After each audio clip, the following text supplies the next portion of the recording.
Bạn nghĩ lạm phát chỉ làm bạn nghèo đi? Sai lầm. Thực tế, lạm phát là cỗ máy chuyển giao tài sản khổng lồ từ người giữ tiền sang người nắm tài sản. Hãy nhìn vào thực tế, lạm phát là sự tăng lên của mức giá chung theo thời gian. Hôm nay bát phở 30.000, ngày mai có thể là 40, 50.000. Với người giữ tiền mặt, nó là kẻ cắp. Sức mua giảm đi, cùng một số tiền nhưng bạn mua được ít hàng hóa hơn năm ngoái. Phần lớn mọi người khi nghe đến lạm phát đều có rúm lại vì sợ hãi. Sợ giá leo thang, sợ lương không theo kịp chi tiêu. Nhưng bí mật đây, lạm phát là bạn thân của người đi vay. Nếu vay lãi suất cố định, giá trị thực của món nợ sẽ bị bào mòn theo thời gian. Hãy tưởng tượng, bạn vay với lãi 5%, nhưng lạm phát tăng 15%. Thực tế lãi suất bạn trả là âm 10%. Bạn đang được trả công để đi vay. Đây chính là đòn bẩy thần kỳ giúp các doanh nghiệp vay nợ nhiều nhưng có tài sản thực phất lên như diều gặp gió. Tại sao lạm phát xảy ra? Một phần do cung tiền tăng. Khi tiền lưu hành tăng quá nhanh so với sản xuất, giá cả buộc phải tăng. Hai là do chi phí đẩy. Giá xăng dầu, nguyên liệu nhập khẩu tăng lên khiến chi phí sản xuất đắt đỏ hơn. Lúc này, những doanh nghiệp độc quyền là ông vua. Họ tăng giá bán, chuyển gánh nặng sang người tiêu dùng mà không sợ mất khách. Thay vì ngồi than vãn, hãy chọn hành động. Lạm phát là cơ hội để tái cơ cấu tài sản. Chào mừng bạn đến với Kén Tri Thức. Hôm nay chúng ta sẽ giải mã chiến lược sinh tồn và làm giàu thời bão giá. Câu hỏi triệu đô, tiền nên chảy vào đâu? Vàng, chứng khoán, bất động sản hay trái phiếu? Nhưng cẩn thận, không có công thức chung. Mỗi kênh đều có bẫy ngầm nếu bạn không hiểu luật chơi. Chúng ta cần chiến lược phân bổ, giống như không bao giờ bỏ hết trứng vào một giỏ khi đi qua cầu khỉ. Bắt đầu với thứ bạn đang cầm nhiều nhất, tiền mặt và tiền gửi ngân hàng. Đầu tiên là tiền mặt, quy tắc bất biến, đừng giữ quá nhiều. Mỗi ngày trôi qua, giá trị của nó lại bốc hơi một ít. Gửi tiết kiệm an toàn nhất, nhưng lãi suất thường thấp. Nó giống như bạn đang chạy trên máy chạy bộ vậy. Nếu lãi suất 6% mà lạm phát thực 8%, bạn lỗ 2%. Bạn đang đưa tiền cho người khác dùng với giá rẻ mạt. Muốn an toàn hơn, nghĩ đến trái phiếu. Đây là cam kết nợ của doanh nghiệp hoặc chính phủ với lãi suất cố định. Trái phiếu ít rủi ro hơn cổ phiếu vì bạn là chủ nợ, được ưu tiên trả trước. Lợi tức thường cao hơn ngân hàng. Nhưng khi khủng hoảng, người ta tìm đến vàng. Nhiều chuyên gia cho rằng vàng là kênh tạm ổn trong ngắn hạn. Sự thật là vàng không tăng giá trị nội tại. Nó chỉ giữ sức mua. Tiền mất giá bao nhiêu, vàng tăng bấy nhiêu. Ví dụ, một lượng vàng năm ngoái mua được bộ vest đẹp, năm nay vẫn thế. Bạn không giàu lên, bạn chỉ không nghèo đi. Về dài hạn, vàng có nhược điểm, nó không sinh lãi. 10 năm thì hết 8 năm đi ngang, chỉ tăng khi có biến động. Giữ vàng 10 năm, bạn có thể bỏ lỡ cơ hội nhân tài sản gấp nhiều lần từ bất động sản hay cổ phiếu. Tại Việt Nam, cẩn thận bẫy chênh lệch. Giá vàng miếng SJC thường cao hơn thế giới rất nhiều do độc quyền. Mua đắt hơn thế giới cả chục triệu đồng nghĩa với việc bạn đã lỗ ngay lập tức khi bước ra khỏi tiệm. Giải pháp, chọn vàng nhẫn trơn 4 số 9.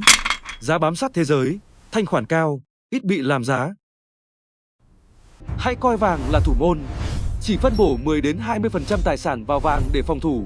Đừng dồn hết tiền đạo về làm thủ môn. Tóm lại, vàng giữ tiền, không đẻ tiền. Muốn giàu, phải tìm tài sản biết sinh con đẻ cái. Đó chính là bất động sản và cổ phiếu, nơi lạm phát là nhiên liệu tăng trưởng.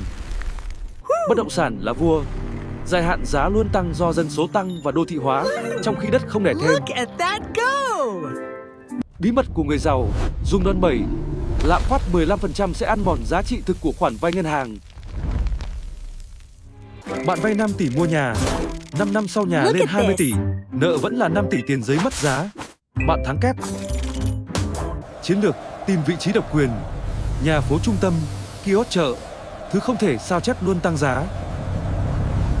Đừng chỉ mua đất bỏ hoang, chọn bất động sản có dòng tiền cho thuê. Nó nuôi sống bạn trong lúc chờ đất tăng giá. Nhưng cẩn thận bẫy thanh khoản. Lúc cần tiền gấp, bán nhà mất cả năm mới xong. Đừng để chết trên đống tài sản. Chỉ xuống tiền khi có vốn dài hạn. Đừng vay nóng lướt sóng, bạn sẽ chết chìm vì lãi suất trước khi giàu. Không đủ tiền mua đất, mua cổ phiếu. Sở hữu một phần những cỗ máy kiếm tiền vĩ đại nhất nền kinh tế. Bí quyết, tìm doanh nghiệp có quyền định giá. Lạm phát tăng, họ tăng giá bán mà khách vẫn phải mua. Đó là ai? Điện, nước, viễn thông. Bạn có dám cắt điện khi EVN tăng giá không? Chắc chắn không. Hoặc thương hiệu vua như Vinamilk, bia. Thói quen tiêu dùng là hào lũy bảo vệ họ trước bão giá. Doanh nghiệp sản xuất vay nợ nhiều cũng hưởng lợi. Vay tiền rẻ mua máy, giờ bán hàng giá cao thu tiền tươi. Quan trọng nhất, cổ tức tiền mặt. Doanh nghiệp này thường trả tiền tươi cho bạn hàng năm, bất chấp thị trường. Chứng khoán biến động mạnh, đám đông hoảng loạn bán tháo khi thấy lạm phát. Đó là lúc bạn tham lam. Hãy nhìn vào giá trị nội tại. Nếu công ty tốt giá giảm, đó là món quà khuyến mãi. Tránh xa cổ phiếu rác, bánh vẽ. Khi dòng tiền rẻ bị rút đi, những quả bóng này nổ đầu tiên.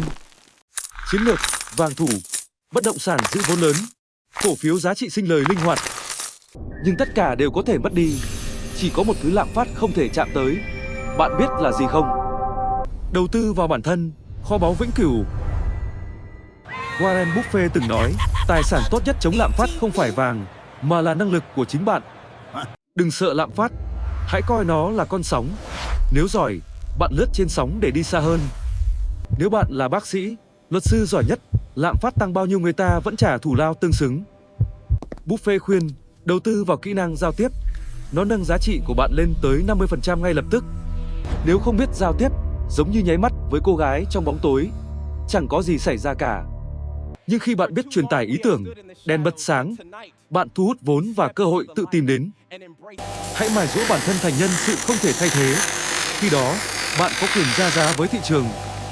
Xây dựng thương hiệu cá nhân. Đây là độc quyền mềm. Khách mua vì tin tên tuổi của bạn.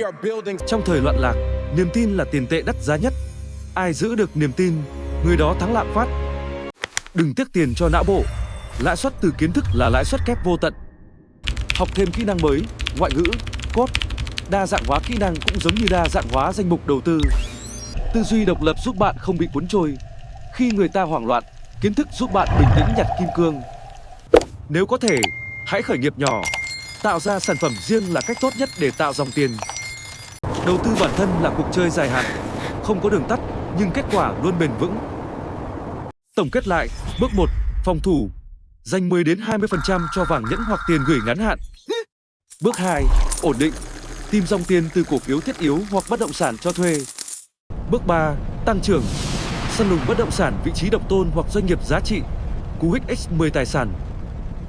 Và cốt lõi, đầu tư vào bản thân. Kiến thức là chiếc la bàn giúp bạn không lạc lối. Đừng sợ lạm phát, hãy coi nó là con sóng.